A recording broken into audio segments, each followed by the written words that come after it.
I never thought I would have to use my cybersecurity skills to protect myself from my own mother-in-law.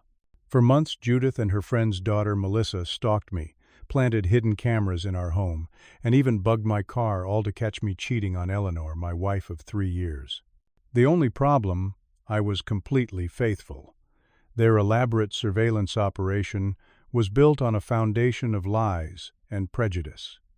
What they never expected was that their evil plan would completely backfire in the most satisfying way possible.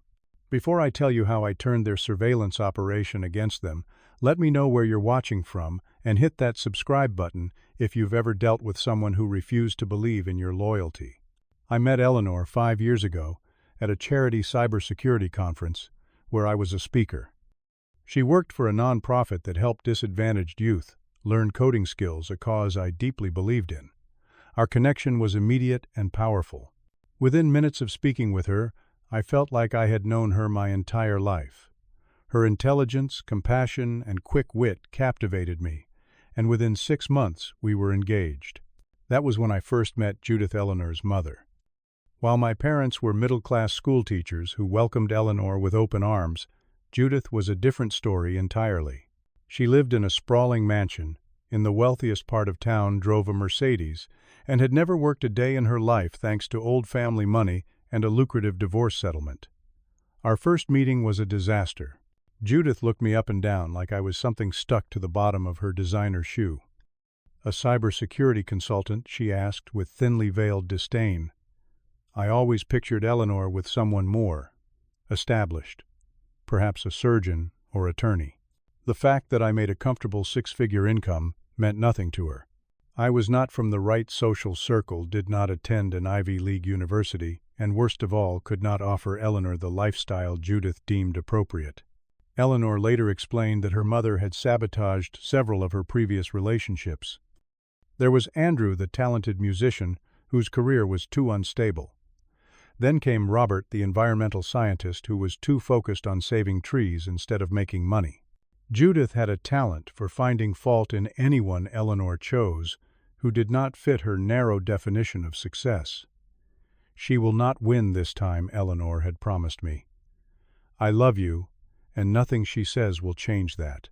Our wedding was a battleground of wills. Judith insisted on a lavish affair at her country club with 300 guests, most of whom neither Eleanor nor I had ever met. When Eleanor stood firm on having a smaller, more intimate ceremony in a botanical garden, Judith threatened to withdraw financial support. Eleanor simply said, "That is fine. We will pay for it ourselves." The day before our wedding, Judith ambushed me with a prenuptial agreement, claiming it was standard procedure for families with her level of wealth. Eleanor, who had been kept in the dark about this maneuver, was furious. She tore up the document in front of her mother and told her she could either attend the wedding with a smile on her face or not come at all. Judith attended, though her smile looked more like a grimace in all our photos. It was at the wedding that I first met Melissa, the daughter of Judith's best friend, Victoria.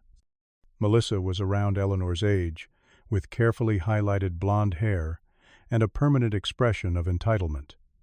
I noticed how she kept glancing between Eleanor and me, with barely concealed resentment. Eleanor later told me that Judith had always tried to push her toward a relationship with Thomas, Melissa's cousin, and the heir to a successful real estate development company. Apparently, Judith and Victoria had dreamed of joining their families through their children for years. For the first 2 years of our marriage, Judith maintained a cold politeness whenever we had to interact at family gatherings. She would make subtle digs about our modest 3-bedroom home, or question why we chose to invest in retirement accounts rather than buy a vacation property. I did my best to maintain a respectful relationship with her for Eleanor's sake, but there was always tension simmering beneath the surface. Everything changed when I received a significant promotion at work. My new position as head of security operations meant longer hours and occasionally working weekends when major projects were due. The pay increase was substantial, but the time commitment was demanding. Eleanor supported me, completely proud of my career advancement and understanding of the temporary sacrifices it required. Judith, however, immediately began planting seeds of doubt in Eleanor's mind. Men in demanding jobs often find comfort elsewhere. she told my wife during one of their lunch dates. "You should be careful that he is actually working all those late nights." Eleanor dismissed her comments as typical Judith pessimism and assured her that our marriage was rock solid. Around this time, I began noticing odd things happening. Items in my home office would be slightly moved from where I had left them. My computer would sometimes show signs of having been accessed, though nothing seemed to be missing or altered. At first I attributed it to fatigue from my long workdays, or perhaps our weekly cleaning service rearranging things. When Eleanor and I began discussing starting a family, Judith's interference escalated dramatically. She cornered Eleanor at a family gathering and said, "Are you sure you want to have children with him? There is still time to find someone more suitable." Eleanor was devastated and angry, calling her mother's behavior unacceptable and threatening to cut contact if the disrespect continued. That was when the real stalking began. I noticed the same silver Lexus parked near our house on multiple occasions. When I went for lunch near my office, Melissa would coincidentally show up at the same restaurant. Once might have been chance, but after the fifth time it was clearly deliberate. She would make a point of stopping by my table asking overly personal questions about my work schedule and when Eleanor was out of town next. I tried to dismiss these encounters and focused on my marriage and career. But the nagging feeling that something more sinister was developing continued to grow. Little did I know just how far Judith and Melissa were willing to go to try to destroy my marriage. It was a rainy Tuesday evening when I discovered the first hidden camera. I had been searching for a specific technical manual in my home office when I noticed a pen I did not recognize sitting in my pencil cup. Something about it caught my attention. The clip seemed unusually bulky. Having worked in cybersecurity for over a decade, I was familiar with various surveillance devices. I examined the pen more closely and confirmed my suspicion it was a camera disguised as an ordinary writing instrument. My blood ran cold. Someone had placed a spy camera in my home office. The violation of privacy was jarring, but the implications were even more disturbing. Who would want to spy on me? And why? Instead of immediately removing the device, I decided to conduct a thorough sweep of our entire house. Using a radio frequency detector I borrowed from work, I methodically searched every room. The results were shocking. I discovered 3 additional cameras, one disguised as a smoke detector in our bedroom, another hidden in a decorative clock in the living room, and a 4th concealed within a phone charger in the kitchen. The level of invasion was breathtaking. These were not amateur devices. They were high-end surveillance equipment that could transmit footage wirelessly to a remote location. My professional training kicked in as I carefully documented each device's location and specifications without disturbing them. I needed to know who was behind this before taking action. Using serial numbers and purchase records I could access through industry contacts, I traced the devices back to a single buyer, Victoria, Melissa's mother. This was no coincidence. I now had concrete evidence, linking my mother-in-law's best friend to an illegal surveillance operation in my home. That evening, I showed Eleanor what I had found. Her face paled as the implications sank in. "My own mother," she whispered, her voice trembling with a mixture of shock and rage. "She actually hired someone to spy on us in our own home." We decided not to confront Judith immediately. Instead, Eleanor called her mother the next day and calmly informed her that we had discovered hidden cameras in our house and had filed a police report. The silence on the other end of the line spoke volumes. When Judith finally responded, her tone was dismissive. "Why would anyone want to spy on you? Perhaps Angus is being paranoid due to the nature of his work." Or maybe, she added with calculated insinuation, he has something to hide. Eleanor's confrontation with her mother turned heated. "How dare you invade our privacy? I know you are behind this, Mom. The cameras were purchased by Victoria. Did you think we would not find out Judith's defense was a masterclass in gaslighting? I am only trying to protect you, Eleanor. I have heard rumors about Angus. Late nights at the office with his attractive young assistant, business trips that coincide with her travel schedule. I was simply trying to gather evidence before breaking your heart with the truth. Every accusation was a complete fabrication. My assistant was Roger, a 53-year-old married man with 3 children and a passion for golf. Any business trips I took were either solo or with my entire team. Judith was creating an entirely fictional narrative to drive a wedge between Eleanor and me. Despite Eleanor's unwavering support, the psychological toll of knowing we were being watched began to affect both of us. We became hesitant to speak openly in our own home, constantly checking for new surveillance devices. Our intimacy suffered as the bedroom no longer felt like a private sanctuary. The surveillance extended beyond our home. I discovered a GPS tracker magnetically attached to the undercarriage of my car. My daily routines were being monitored, my movements tracked. Melissa began appearing everywhere. I went my gym, my favorite coffee shop, even the hardware store, where I stopped to pick up light bulbs on my way home from work. The most blatant attempt at entrapping me came during a cybersecurity conference in San Diego. Eleanor had planned to attend with me, but a last-minute work emergency forced her to cancel. As I checked into the hotel alone, I spotted Melissa in the lobby. Later that evening, she knocked on my hotel room door, claiming she was in town for a friend's wedding, and thought she would say hello when she saw my name on the conference attendee list. She was wearing a cocktail dress that left little to the imagination and holding a bottle of champagne. "I thought we could celebrate your presentation tomorrow," she said, with a smile that did not reach her eyes. "No one needs to know." I immediately recognized the setup for what it was. I kept the door half closed, declined her offer, and called Eleanor on speakerphone so she could hear the entire interaction. After Melissa left, Eleanor and I agreed that the situation had escalated beyond family drama into potentially criminal harassment. The final straw came during a tense family dinner at Judith's house. As we ate, Judith casually mentioned that a friend had seen me having lunch with an attractive woman at an upscale restaurant near my office. Very cozy, they said. Lots of laughter and hand-touching. I had indeed had lunch at that restaurant with a potential client, a 60-year-old woman who owned a medical software company. The meeting had been strictly professional, and Eleanor had been fully aware of it. But the seed of doubt had been planted, and for the first time I saw a flicker of uncertainty cross Eleanor's face. That night, as we drove home in silence, I realized I needed to take decisive action. Judith and Melissa were not just going to give up. They were determined to manufacture evidence of infidelity, even if they had to create the situations themselves. It was time to turn my professional skills toward protecting my marriage from those who sought to destroy it. After the dinner fiasco, I decided to flip the script. As a cybersecurity expert, I knew exactly how to document and track the harassment campaign against me. I would use Judith and Melissa's own tactics against them, but with one crucial difference: everything I did would be completely legal. First, I set up security cameras around the perimeter of our property, making sure to post the legally required signage.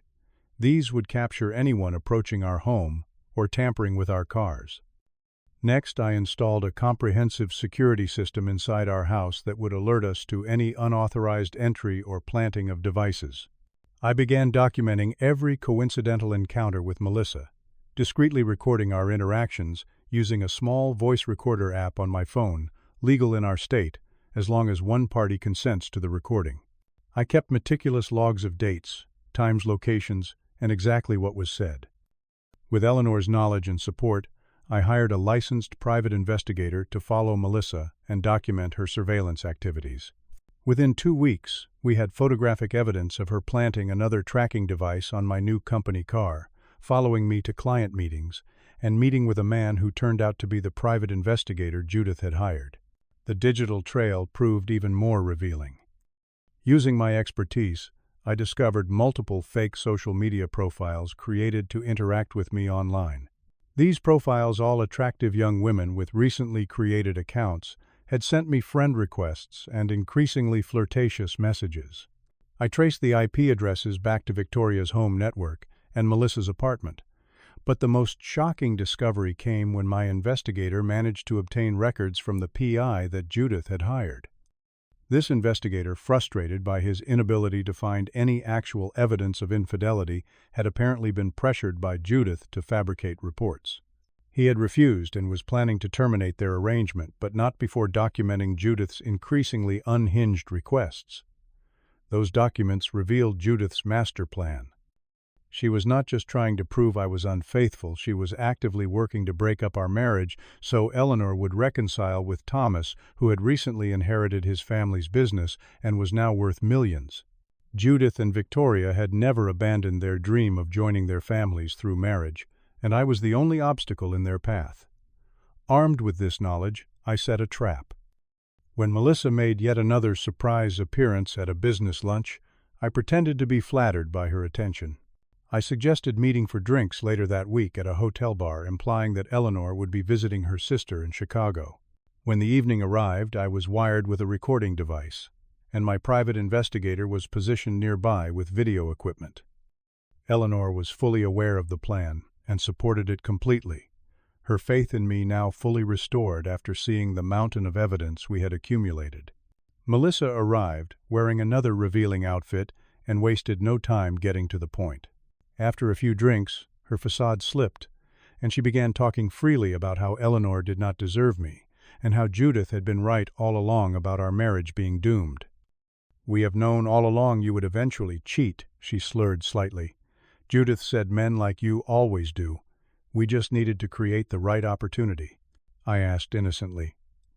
"Is that why you have been following me for months, to create an opportunity?" Her laugh was cold.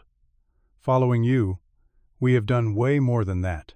The cameras in your house gave us nothing useful, so we had to get more creative. This hotel has cameras in the lobby that will show us going up to a room together." That should be enough to convince Eleanor. "So this whole thing was Judith's idea?" I asked, making sure to get the confirmation on record. "Of course," Melissa replied. "She never thought you were good enough for Eleanor. Thomas is back in the picture now, and he has always been the better choice. Judith just needs Eleanor to see the truth about you. I had everything I needed." I excused myself to the restroom where I met with my investigator to confirm he had captured the entire conversation. Then I returned to the table and told Melissa I had changed my mind and would be going home to my wife. Her fury was palpable as I walked away. The next day, Eleanor and I sat down to review all the evidence together. The scope of her mother's betrayal left her breathless. "I knew she was capable of manipulation," Eleanor whispered. "But this goes beyond anything I could have imagined. She violated our home, our privacy, our trust, all to control who I love." We consulted with an attorney who specialized in privacy law and harassment cases. Based on the evidence we had collected, we had grounds for restraining orders against both Judith and Melissa, as well as potential civil claims for invasion of privacy, harassment, and emotional distress. But before taking legal action, we decided to confront Judith directly. We invited her to our home, and when she arrived, she found not only us, but also our attorney, and the private investigator she had hired, who had agreed to testify about her requests to fabricate evidence. When presented with the recordings, photographs, and documentation of her elaborate scheme, Judith's composure finally cracked. "I was trying to protect you," she shouted at Eleanor. "He will never provide the life you deserve. Thomas could give you everything." Eleanor's response was calm but devastating. "What I deserve is to be respected enough to make my own choices. What I deserve is a mother who values my happiness over her social aspirations. What I deserve is a life free from your manipulation and control." As Judith realized the depth of the legal trouble she faced, her attitude shifted from righteous indignation to desperate damage control. "This is all a misunderstanding," she claimed. "Melissa acted on her own. I never authorized cameras or tracking devices." We played the recording of Melissa's confession, implicating Judith as the mastermind. The color drained from her face as her own words condemned her. "You have two choices," our attorney explained calmly. "We can pursue this matter through the courts, where all of this evidence will become public record, or you can sign these agreements, which include restraining orders, confidentiality clauses, and financial compensation for the emotional distress you have caused." Judith signed the papers with a shaking hand. As she left our house, Eleanor told her mother that she would need time, possibly years, before she could consider having any relationship with her again. For the first time in my memory, Judith had no response. She walked to her car in silence, finally understanding that her actions had cost her the daughter she claimed to protect. In the aftermath of Judith's exposure, our lives changed in ways both challenging and ultimately healing. The legal consequences for Judith and Melissa were significant. The restraining orders prevented them from coming within 500 feet of us, our home, or my workplace. The settlement agreement included substantial financial compensation, which we ultimately donated to a nonprofit supporting victims of stalking and harassment. Victoria's reaction to learning about her daughter's involvement was one of genuine horror. Unlike Judith, she reached out with a heartfelt apology, taking responsibility for her failure to recognize and stop Melissa's behavior. "I raised her to be better than this," she wrote in a letter. "I am seeking therapy for both of us to understand how she became someone who would participate in such a scheme." Most surprising was the contact we received from Thomas himself. He requested a meeting at a neutral location where he revealed that he had been as manipulated by Judith as everyone else. "I never wanted to come between you two," he explained. "Judith told me Eleanor was unhappy and considering divorce. I feel terrible for believing her." He had since met someone new and was building a life far from Judith's influence. For Eleanor, the process of coming to terms with her mother's betrayal was painful and complex. "I keep thinking about all the times throughout my life when she manipulated situations to get her way," she told me one night. "How many of my choices were actually my own, and how many were reactions to her pressure?" We decided that a fresh start would help us heal from the ordeal. We sold our home too tainted by memories of invasion and surveillance, and purchased a new house in a different neighborhood, one with a state-of-the-art security system that gave us peace of mind. Our marriage, rather than being destroyed as Judith had hoped, emerged stronger from the crisis. The experience of fighting together against external forces trying to tear us apart had solidified our bond. We developed a new appreciation for honest communication, regularly checking in with each other about our feelings and concerns, rather than letting issues fester. 6 months after the confrontation, Eleanor discovered she was pregnant. The joy of starting our family was bittersweet, tinged with sadness that our child would have a complicated relationship with their maternal grandmother. We agreed that any future relationship between Judith and our child would be carefully supervised and contingent upon Judith demonstrating genuine change. We established clear boundaries with all family members, making it explicit that respect for our relationship was non-negotiable. Those who could not abide by this standard would not be welcome in our lives, regardless of blood ties. This clarity was surprisingly liberating for both of us. Therapy played a crucial role in our healing process. Eleanor worked through her complicated feelings about her mother, with a therapist specializing in family trauma. I addressed the hypervigilance and trust issues that had developed during months of being stalked and monitored. Together we attended couples counseling to strengthen our communication and rebuild the sense of safety that had been stolen from us. Almost exactly 1 year after our confrontation with Judith, we received a letter from her therapist requesting a mediated conversation. According to the therapist, Judith had been doing intensive work on understanding her controlling behavior and its roots in her own upbringing. She wanted the opportunity to apologize in person. After much discussion, we agreed to the meeting held in the therapist's office. Judith appeared markedly different, humbled and genuinely contrite. "I convinced myself I was protecting you," she told Eleanor, "but I now see I was only protecting my own vision of what your life should be. I robbed you of autonomy and violated your trust in unforgivable ways." For the first time, Judith acknowledged that her actions had been about control rather than love. She expressed remorse not just for the surveillance campaign, but for a lifetime of manipulation. While the apology could not undo the damage, it opened the possibility of a new, more honest relationship in the future, one with firm boundaries and realistic expectations. When our daughter Sophia was born 3 months later, we allowed Judith to meet her in a public place under our watchful eyes. The interaction was brief but significant, representing a tiny first step on a very long road to rebuilding trust.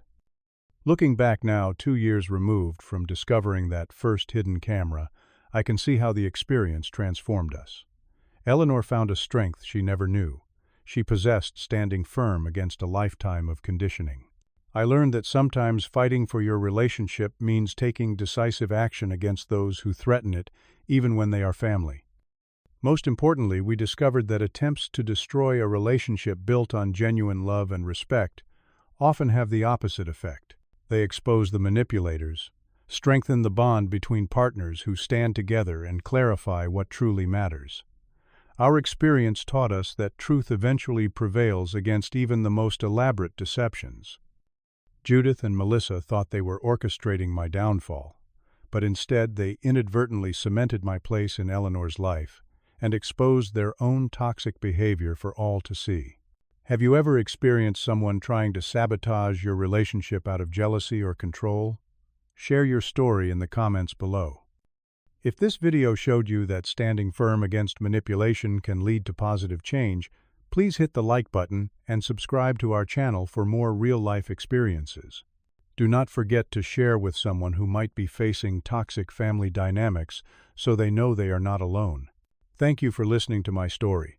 And remember, sometimes those who claim to have your best interests at heart actually have their own agenda. So trust your instincts and protect your relationships.